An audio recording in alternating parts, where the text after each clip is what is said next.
Fala, gente linda do meu canal, chega mais para uma bela conversa sobre direito penal. Mas antes, não se esqueça, inscreva-se no nosso canal, compartilhe os nossos vídeos, comenta, dá aquele like e marca o sininho, porque toda vez que chegar vídeo novo, você vai ficar sabendo.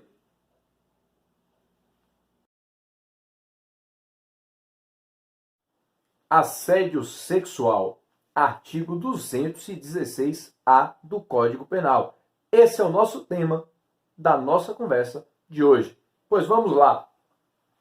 Recentemente, um reality show, em uma determinada cena, nós vimos no noticiário nacional passar um dos participantes segurando uma outra participante e tocando numa região na altura do peitoral, e aí surgiu uma discussão e muitas pessoas se apressaram a dizer: assédio sexual, temos aqui um crime, assédio sexual. Bom, nós não vamos aqui estudar o caso concreto em si, se aquilo era crime ou não, mas uma coisa eu devo advertir: nós não temos ali assédio sexual, nós não tínhamos ali assédio sexual, jamais. E vocês verão porque o tipo penal do artigo 216-A, que define este delito, diz assim: constranger alguém com o intuito de obter vantagem ou favorecimento sexual, valendo-se, ou melhor, prevalecendo-se o agente da sua condição de superior hierárquico ou ascendência inerentes ao exercício de emprego, cargo ou função. Pena detenção de 1 a 2 anos e aumento de pena de até 1/3 se a vítima for menor de 18 anos. Percebam, naquela situação do reality show, jamais poderíamos falar em assédio sexual do ponto de vista jurídico penal, porque o crime exige do agente uma qualidade especial, que é a condição de superior hierárquico ou ascendência em relação à vítima. Com isso, você já observa que nós estamos diante de um delito, ou seja, de um crime próprio. Não é qualquer pessoa que pode praticá-lo, apenas quem tem a condição de superioridade hierárquica ou ascendência. Então, grava isso.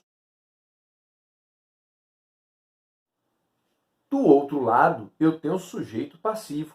O sujeito passivo aqui também é próprio, porque se de um lado o sujeito ativo, o agente, é um superior hierárquico ou tem uma condição de ascendência em relação à vítima, se um está aqui, a vítima necessariamente precisa também ter uma qualidade especial já exigida no tipo, que é essa inferioridade, essa subordinação. Portanto, nós dizemos que o crime de assédio sexual é um crime bipróprio, próprio em relação ao sujeito ativo e próprio em relação ao sujeito passivo. Mas antes de ingressarmos no estudo propriamente dito do tipo penal, eu quero que você fique atento que esse delito de assédio sexual é absolutamente criticado. Criticado desde o seu surgimento enquanto crime, a redação e a própria causa de aumento prevista no parágrafo 2º de um artigo que não tem parágrafo 1º. Sim, nós temos um parágrafo 2º sem ter um parágrafo 1º. E essa é uma das críticas que a doutrina acaba sinalizando para a gente. A doutrina começa dizendo assim: olha, esta conduta tipificada, elevada ao status de crime, ela poderia ser resolvida lá no direito civil, no direito trabalhista. Não precisava chegar ao direito penal. E ao fazer isso, sem qualquer critério, nós estamos infringindo o princípio da intervenção mínima. Não para por aí a crítica. O legislador criou a infração penal na espécie crime e disse: assédio sexual é constranger alguém. Abra o seu código, olhe o 216-A, acompanha comigo. Constranger alguém com o intuito de obter vantagem ou favorecimento sexual, prevalecendo-se o agente da sua condição de superior hierárquico ou ascendência inerentes, superioridade hierárquica, ou ascendência inerentes ao exercício de emprego, cargo ou função. Detenção de 1 a 2 anos e aumento de pena de mais 1/3 se a vítima é menor de 18 anos. Pronto. Gravou a redação, viu aí? Acompanha comigo a outra crítica consistente e contundente da doutrina sobre essa redação.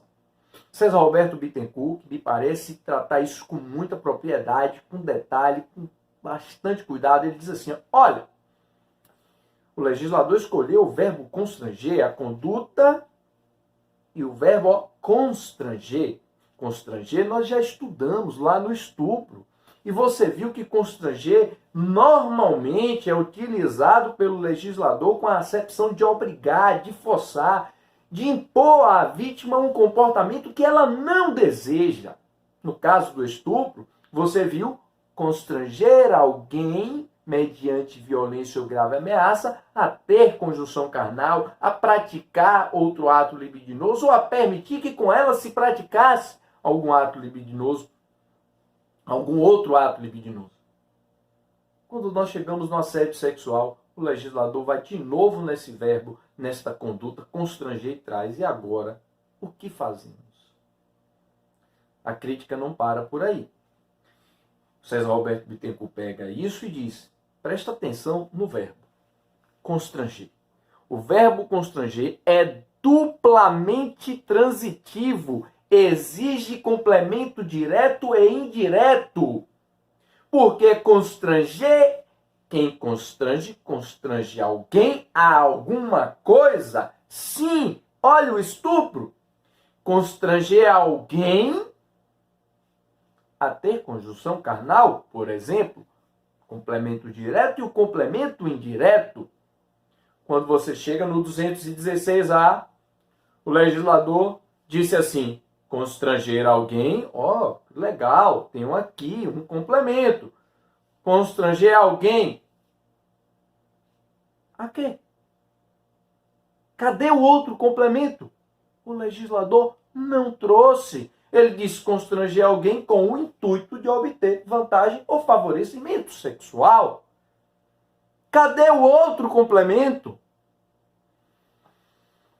Redação deficiente. Essa é uma crítica contundente que César Roberto Bittencourt traz.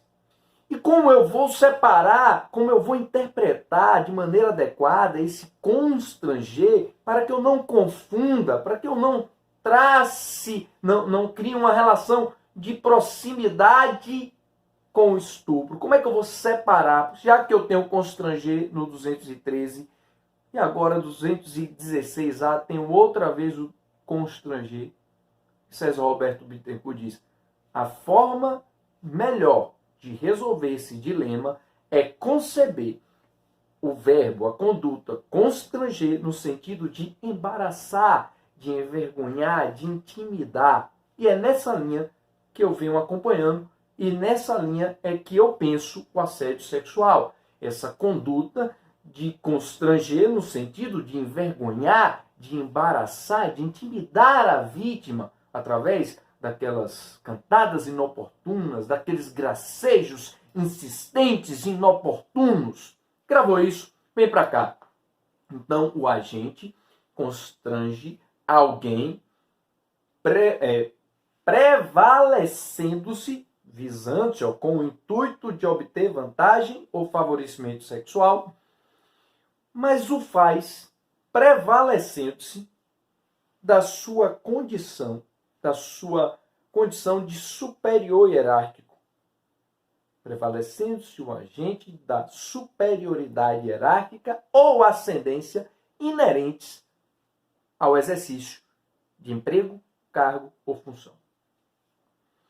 O que é que eu tenho aqui? Presta atenção, porque o traço distintivo, ou melhor, o traço característico do assédio sexual está nessa fórmula prevalecendo-se o agente da sua condição de superior hierárquico, de superioridade hierárquica ou ascendência.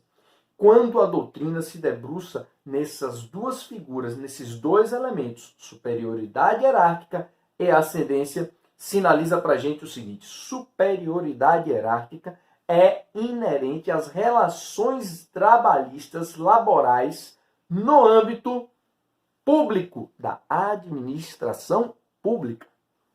Já quando o legislador se refere à ascendência, então aqui eu teria algo reservado às relações do direito privado, às relações privadas. Gravou isso? A maior parte da doutrina caminha nessa linha, pelo menos é o meu sentimento do que pude consultar. Mas Luiz Regis Prado, grava aí, Luiz Regis Prado, com muito cuidado, explica, divergindo dessa corrente majoritária, dizendo assim: superioridade hierárquica e ascendência são elementos normativos do tipo. E quando o legislador falou em superioridade hierárquica, isso se refere a uma relação que pode estar no âmbito público ou privado. Já quando se refere o legislador à ascendência, aqui está a tratar daquelas relações, por exemplo, de respeito, aquela relação até mesmo de temor reverencial que há entre o agente e a vítima. Veja o que Luiz Regis Prado traz. Ele diz: a ascendência não é só na relação trabalhista, muito pelo contrário, transcende a relação trabalhista. E baseado nesse argumento, nessa linha de raciocínio, que é plausível, Luiz Regis Prado diz para nós que, por exemplo, seria possível o crime de assédio sexual entre professor e aluno. Isso não é pacífico, a maioria da doutrina diverge, mas atente, o STJ, no ano de 2019, julgou um caso admitindo o assédio sexual na relação professor e aluno, justamente por essa linha de raciocínio. Consumação e tentativa no delito de assédio sexual. Meus caros amigos, a consumação é muito simples. Ela se dá com o constrangimento. É evidente, estamos em um crime formal, então a consumação independe, ou seja, não exige que o agente alcance a vantagem ou favorecimento sexual visado. Estamos em um crime formal. Mas há uma divergência doutrinária. A divergência doutrinária está em saber se este constrangimento suficiente para consumar o delito, ele se daria com a prática de um único ato isolado ou exigiria a reiteração. De um lado, nós temos Júlio Fabrini Mirabete e Fernando Capês, que sustentam, na verdade, Mirabete sustentava e Fernando Capês sustenta, que um único ato isolado de constrangimento já seria suficiente. E esse me parece ser o entendimento majoritário da doutrina.